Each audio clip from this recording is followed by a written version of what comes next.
शुभ संध्या बच्चों, आज की इस कक्षा में हम मिश्र वाक्य पढ़ेंगे।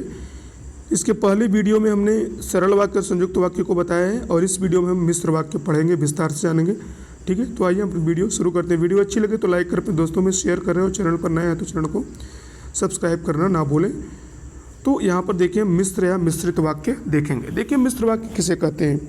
वह वाक्य जिसमें एक प्रधान उपवाक्य हो, शेष अन्य सभी आश्रित उपवाक्य हो, वो मिश्र वाक्य कहलाता है। ठीक है, जहाँ पर एक प्रधान उपवाक्य हो और शेष सभी आश्रित उपवाक्य हो, ऐसे वाक्य को हम मिश्र वाक्य कहते हैं। ठीक है, इससे वाक्य क्या कहते हैं? मिश्र वाक्य कहते हैं। अब देखिए आगे, जैसे एक एग्जाम्पल हम यहाँ लेते हैं, आपको बताते हैं कि गांधी जी ने कहा कि सदा सत्य बोलो, हिंसा मत करो।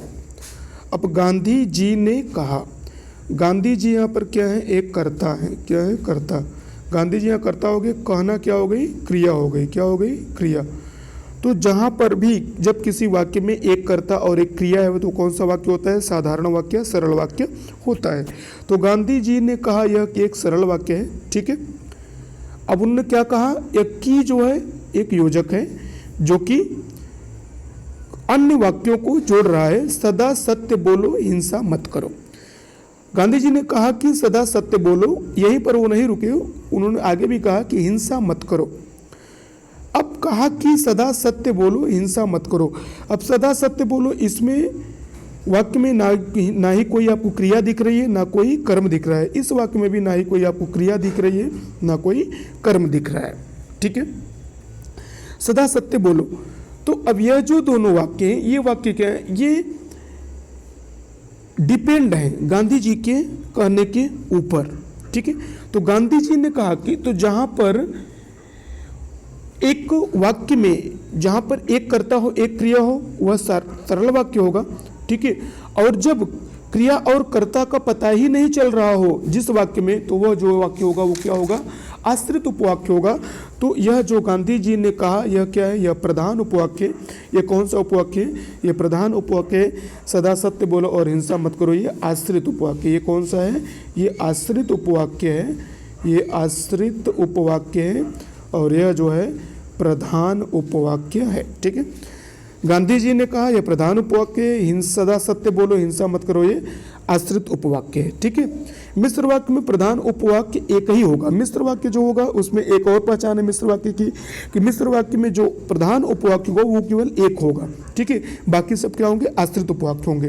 तो मिश्र वाक्य में प्रधान उपवाक्य एक ही होगा, जबकि आश्रित एक से अधिक होंगे। ठीक है, तो यानी जो वाक्य केवल एक हो वह प्रधान होगा और जो वाक्य एक से अधिक हो वो क्या होंगे? आश्रित होंगे। ठीक है, उदाहरण के लिए जैसे यहाँ पर देखिए आप अभी कि गांधी जी ने कहा, यह सरल वाक्य एक है, सदा सत्य बोलो, हिंसा मत करो। ये दो वाक्य हैं, ये दो वाक्य हैं। तो जब दो वाक्य हैं तो ये क्या है? आश्रित उपवाक्य हैं। और ये गांधी जी ने कहा ये क्या है? सरल वाक्य है। तो गांधी जी ने कहा ये प्रधान उपवाक्य है, सदा सत्य बोलो, हिंसा मत करो, ये आश्रित उपवाक्य है।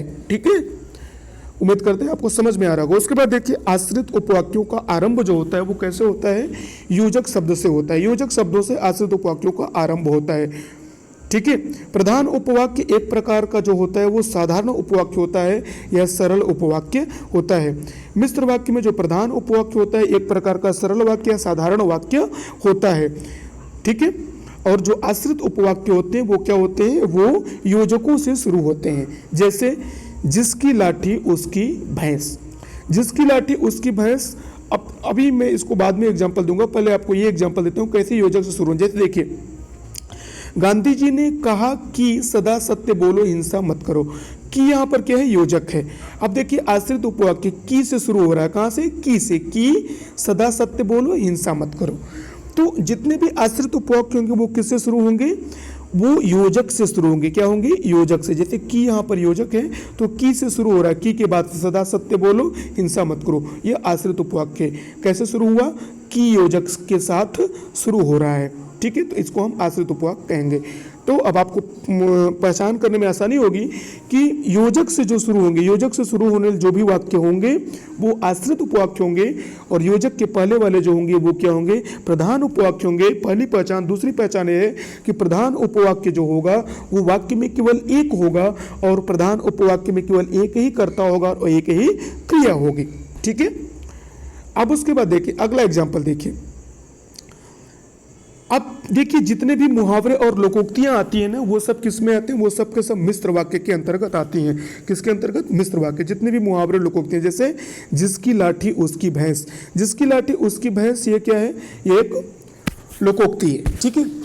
तो अब इसमें देखिए जिसकी लाठी उसकी भैंस, अब यहाँ पर कर्ता और क्रिया तो पता ही नहीं चल रहा है, और यहाँ पर भी योजक है और यहाँ पर भी योजक है। तो यह हमारे लिए सबसे बड़ी समस्या होती है कि सर इसमें हम प्रधान उपवाक्य और आश्रित उपवाक्य कैसे छांटें, ठीक है। तो इसके लिए एक नियम है कि जब कोई मुहावरा, जब दोनों ही वाक्य योजक से शुरू हो, जिसकी लाठी उसकी भैंस, जहाँ पर दोनों वाक्य योजक से शुरू हो, जिसकी उसकी, जिसकी उसकी, ये दोनों ही शब्द क्या है? योजक शब्द है। जब दोनों ही शब्द योजक से शुरू हो तो ऐसे, जब दोनों ही वाक्य योजक से शुरू हो तो ऐसे वाक्यों में जो अंतिम वाला वाक्य होगा वो क्या होगा?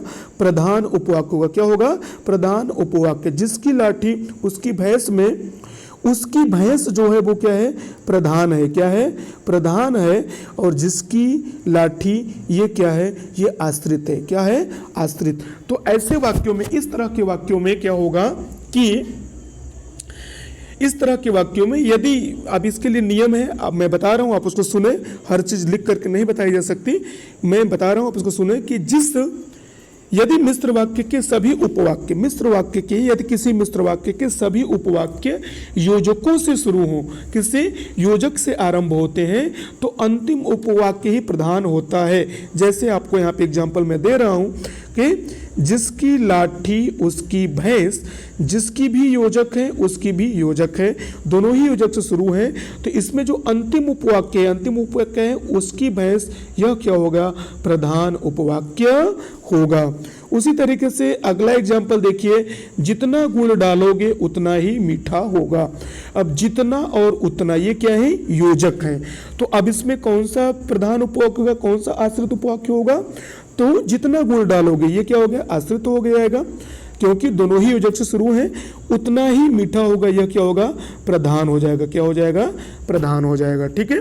तो इस तरीके से आप किसी भी वाक्य को, मिश्र वाक्य को पहचान सकते हैं। उसमें साधारण मतलब प्रधान उपवाक्य और आश्रित उपवाक्य को बड़े आसानी से पहचान सकते हैं।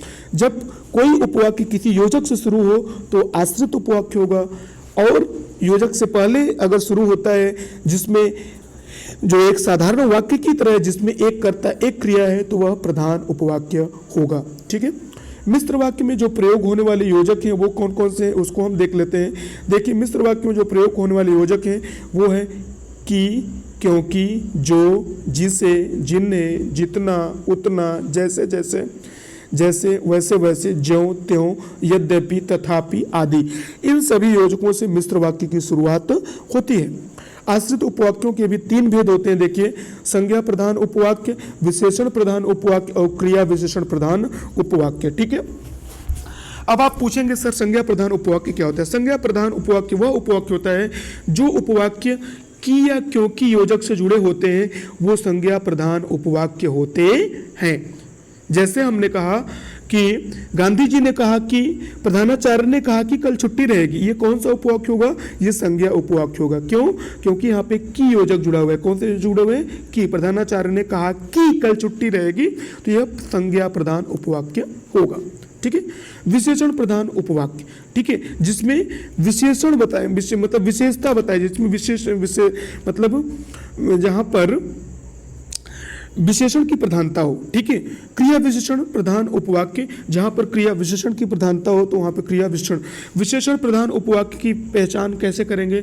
विशेषण प्रधान उपवाक्य की जो पहचान होगी उसमें जो योजक होंगे वो होंगे जो, जिन्हें, जिसे, उसका और जिसका। यानी जो, जिन्हें, जिसे, उसका, जिसका, इन योजकों से जो वाक्य शुरू हो वो क्या होते हैं? विशेषण प्रधान उपवाक्य होते हैं, ठीक है। विशेषण प्रधान उपवाक्य। क्रिया विशेषण प्रधान उपवाक्य जो होते हैं वो जितना, ज्यों त्यों, जैसे जैसे, इन योजकों से शुरू होते हैं, ठीक है।